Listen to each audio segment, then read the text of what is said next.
इस मूवी का स्टार्ट एक कॉन्फ्रेंस को दिखाते हुए होता है, जहाँ पर दो ब्यूटी एक्सपर्ट्स भी मौजूद होते हैं, जिनमें फीमेल का नाम लॉरेल था। वो लोग beauty products like soap, creams के बारे में बातें कर रहे थे कि हमने अपने न्यू क्रीम को कब लॉन्च करना है और मार्केट में उसे कब उतारना है। यहाँ पर हम ये जान पाते हैं कि प्रोडक्ट्स की जो एम्बेसडर होती है वो लॉरेल ही होती है। इसके बाद उस ब्रांड का एम्बेसडर किसी और लड़की को बना दिया गया और इवन ये डिसाइड होता है कि प्रोडक्ट्स के एडवर्टाइजमेंट के लिए लॉरेल की जगह उस लड़के की ही पिक्चर्स लगेंगी। इस बात की वजह से लॉरेल को काफी गुस्सा आ जाता है, लेकिन वो इस बात को ज्यादा फील नहीं होने देती क्योंकि उनकी एक क्रीम बहुत जल्द मार्केट में लॉन्च होने वाली थी। इसी वजह से वो कुछ नहीं बोलती, चुप रहती है। फिर दूसरा ब्यूटी एक्सपर्ट जो कि कंपनी का ऑनर भी था, वो एक लड़की पेशेंस को अपने ऑफिस में बुलाकर उसे डांटता है और यही लड़की पेशेंस मूवी की मेन कैरेक्टर है। वो ब्यूटी एक्सपर्ट कहता है कि मैंने इस क्रीम को बनाने में काफी पैसे लगा दिए हैं और मैं नहीं चाहता कि मैं तुम्हारे इस वाले बॉक्स डिजाइन पर अपनी क्रीम को लॉन्च करूं, इसीलिए तुम्हारे पास कल 12 बजे का टाइम है। मुझे और अच्छी अच्छी न्यू डिजाइन बनाकर दिखाओ और अगर तुम ऐसा ना कर पाई तो बेशक तुम जॉब को स्किप कर सकती हो। तो इस डील के लिए पेशेंस एग्री हो जाती है। फिर नेक्स्ट डे पेशेंस बॉक्स का अच्छा सा डिजाइन बनाने में बिजी होती है, लेकिन तभी उसकी नजर एक बिल्ली पर पड़ती है और वो समझती है कि शायद ये बिल्ली यहाँ पर फंसी हुई है, इसीलिए वो उस बिल्ली को वहाँ से निकालने के लिए, उसकी हेल्प करने के लिए वहाँ पर जाती है। लेकिन इसी कोशिश में उसका पैर स्लिप हो जाता है और वो एसी के सहारे दीवार से लटक कर खुद को बचाती है और अब वो उस जगह पर फंस चुकी थी। यहाँ पर वो डर जाती है क्योंकि वो लटकी हुई थी, लेकिन तभी एक डिटेक्टिव जिसका नाम टॉम होता है, उसकी नजर पेशेंस पर पड़ जाती है। उसे देखकर वो समझ रहा होता है कि शायद वो सुसाइड करने वाली है और इसीलिए वो ऊपर जाकर पेशेंस को बचा लेता है, वो भी बिल्कुल सही सलामत। जहाँ पर वो दोनों एक दूसरे से काफी देर तक बातें करते हैं, लेकिन तभी पेशेंस को सडन याद आ जाता है कि मेरे बॉस ने मुझे कोई काम दिया है करने को और इसी वजह से वो जल्दी से ऑफिस के लिए निकल जाती है। लेकिन जल्दबाजी की वजह से उसका पर्स गिर जाता है, जिसे टॉम उठा लेता है और वो पेशेंस के पीछे पीछे ऑफिस चला जाता है। वहाँ जाकर वो पेशेंस से मिलता है। वो दोनों काफी देर तक बातें करते रहते हैं और यहाँ पर उनकी दोस्ती हो जाती है। फिर वो दोनों डिनर का प्लान बनाते हैं और टॉम वहाँ से चला जाता है। पेशेंस काफी मेहनत करने के बाद फाइनली वो डिजाइन रेडी कर लेती है। फिर वो अपने बॉस के असिस्टेंट को कॉल करके उसे डिजाइन देने का कहती है, जिस पर असिस्टेंट कहता है कि आज तो वो लीव पर है, इसीलिए तुम खुद जाकर उस डिजाइन को दे आओ। फिर पेशेंस उस लोकेशन पर जाती है जहाँ पर ये क्रीम बनाई जा रही थी, जिसे लॉन्च करना था। वहाँ पर एक साइंटिस्ट होता है जो इस क्रीम पर काम कर रहा था और इस क्रीम के कुछ सीक्रेट्स बताता है। वहीं पर वो ब्यूटी एक्सपर्ट लॉरेल भी थी। वो साइंटिस्ट लॉरेल को कहता है कि क्रीम अभी मुकम्मल तौर पर रेडी नहीं हुई, इसमें बहुत सारी कमियां हैं, इसीलिए हम अभी इसको लॉन्च नहीं कर सकते क्योंकि इस क्रीम को यूज करने के बाद फेस खराब हो जाता है। ये कहते हुए वो लॉरेल को स्क्रीन पर कुछ पिक्चर्स दिखाता है कि इस क्रीम को लगाने के बाद यूजर्स को काफी बुरे साइड इफेक्ट्स हो सकते हैं और मैं ऐसा नहीं चाहता कि लोगों के साथ कुछ ऐसा हो, क्योंकि मैं एक साइंटिस्ट हूँ जो लोगों की हेल्प करता हूँ, ना कि उन्हें धोखा देता हूँ। सो इसीलिए अभी फिलहाल हम इसे लॉन्च नहीं कर सकते। और ये सारी बातें पेशेंस भी सुन लेती है, लेकिन तभी वो किसी चीज से टकरा जाती है और वो चीज वहाँ पर गिर जाती है। आवाज सुनकर वो दोनों समझ जाते हैं कि किसी ने हमारी बातें सुन ली हैं। तभी पेशेंस वहाँ से भागकर खुद को छुपाने के लिए एक टनल में छुप जाती है। लॉरेल ने यहाँ पर पेशेंस को देख लिया था और जब उसे पता चलता है कि पेशेंस उस टनल में है तो वो उसका मेन डोर बंद करवा के वहाँ पर पानी छुड़वा देती है और पानी में डूबने की वजह से पेशेंस की मौत हो जाती है और उसकी डेड बॉडी एक रिवर में चली जाती है, जहाँ पर एक बिल्ली पेशेंस को किनारे पर लाती है और वहाँ रिवर के बाहर और भी बिल्लियाँ होती हैं। तभी एक बिल्ली पेशेंस की डेड बॉडी पर चढ़ जाती है और उसे लिक करती है और देखते ही देखते पेशेंस की आंखों का साइज चेंज होने लगता है। और हैरान कर देने वाली बात तो ये है कि पेशेंस जिंदा हो जाती है दोबारा। अब सोचने में तो ये काफी अजीब बात है कि एक छोटी सी बिल्ली ने पेशेंस को दोबारा जिंदा कैसे कर दिया। मीनवाइल पेशेंस को फील होता है कि वो दूर की चीजों को काफी करीब से देख पा रही है और छोटी सी छोटी चीज को भी बड़ा देख पा रही है इजीली। लेकिन वो इन सारी बातों को इग्नोर करके अपने घर के लिए जाने लगती है क्योंकि 12 बजने से पहले उसने वो डिजाइन अपने बॉस को सबमिट करवाना था।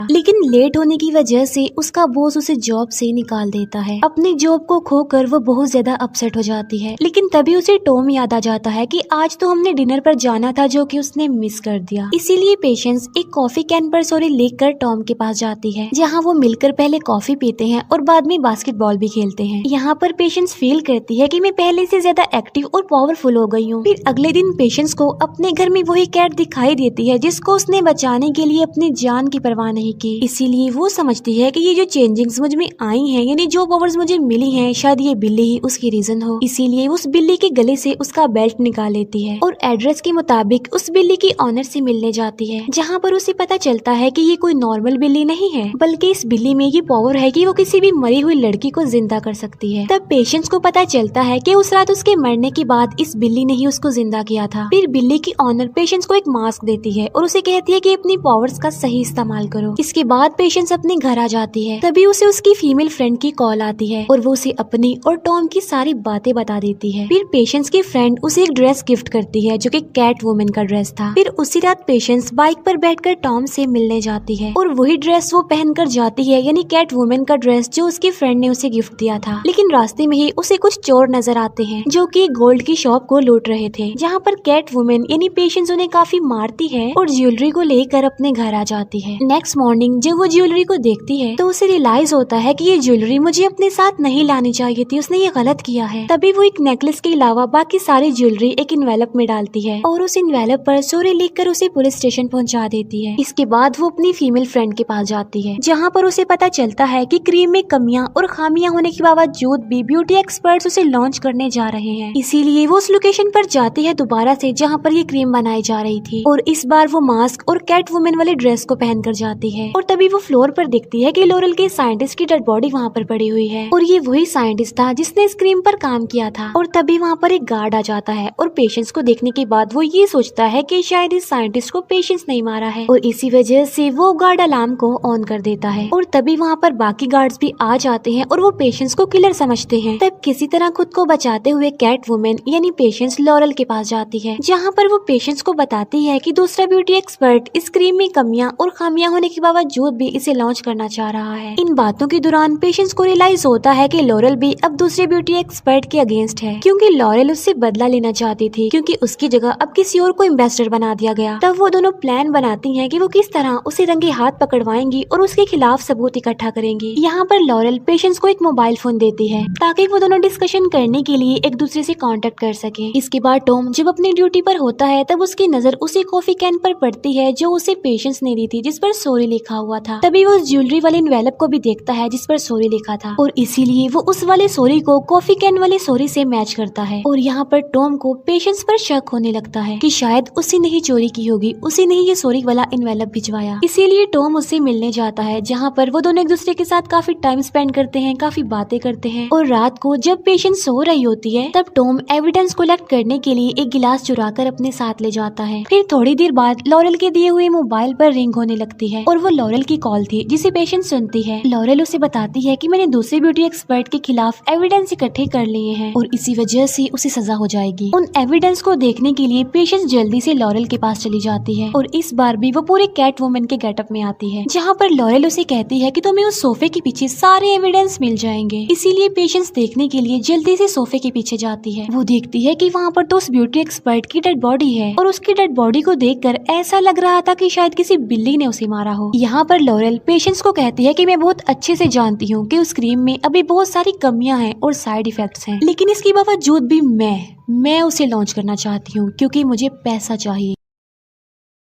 क्योंकि मुझे सिर्फ पैसे से, अपनी सक्सेस से मतलब है और किसी से नहीं। और मुझे पता था कि तुमने उस दिन हमारी बातें सुन ली थी और मैं ये भी जानती हूँ कि तुम क्रीम को लॉन्च कभी भी नहीं होने दोगी, इसीलिए मैं तुम्हें इग्नोर तो नहीं कर सकती थी, तुम्हें ऐसे तो नहीं छोड़ सकती थी। और अब तुम इस ब्यूटी एक्सपर्ट की मौत के इल्जाम में जेल जाओगी। और ये कहते ही लॉरेल अपने घर का अलार्म ऑन कर देती है और तभी वहाँ के सारे गार्ड्स आ जाते हैं और वो कैट वुमन यानी पेशेंस पर गोलियां चलाने लगते हैं। तब पेशेंस खुद को बचाने के लिए भाग रही होती है, लेकिन तभी अचानक से उसके सामने टॉम आ जाता है और यहाँ पर वो टॉम से फाइट करती है और वो उसे डिस्ट्रैक्ट करने के लिए उसके पास जाती है और मौके का फायदा उठाकर वहाँ से भाग जाती है। इसके बाद टॉम जल्दी से लैब में आ जाता है और वो ग्लास पर बने लिप प्रिंट और अपने फेस पर बने लिप प्रिंट्स को मैच करवाता है और वो देखता है कि दोनों मैच हो गए हैं। और यहाँ पर टॉम को पेशेंस के खिलाफ सबूत मिल गए थे, इसीलिए वो पेशेंस को अरेस्ट करके ले आता है। और यहाँ पर पेशेंस एक्सेप्ट करती है कि हाँ मैं ही कैट वुमन हूँ और कहती है कि उस साइंटिस्ट और ब्यूटी एक्सपर्ट को मैंने नहीं मारा, लेकिन लिप प्रिंट्स और सॉरी वाली हैंडराइटिंग मैच होने की वजह से टॉम पेशेंस को जेल में बंद कर देता है। उसी रात हम देखते हैं कि पेशेंस जिस सेल में होती है उसमें एक बिल्ली आई है। पेशेंस फौरन उसे पहचान लेती है कि ये तो वही बिल्ली है जिसने मुझे जिंदा किया था